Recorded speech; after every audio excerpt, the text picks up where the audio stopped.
Pakistan super league P S L کی 9ویں edition کے draft سے قبل ایک اور اہم پیش رفت ہوئی۔ کوٹا گلیڈیٹر نے ملتان سلطان کے ساتھ کھلاڑیوں کا تبادلہ کرتے ہوئے افتخار احمد کی جگہ رائلی روسو کی خدمت حاصل کر لی ہے۔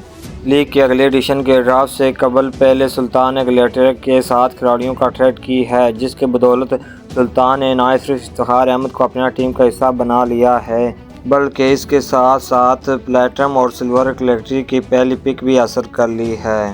2010 میں کیریئر کے آغاز سے اب تک افتخار احمد 229 ٹی20 میچوں میں 30 نصف سنچری کی مدد سے 4476 رنز بنا چکے ہیں اور 49 کھلاڑیوں کو بھی اپنی آف اسپن کی بولنگ کا نشانہ بنا چکے ہیں۔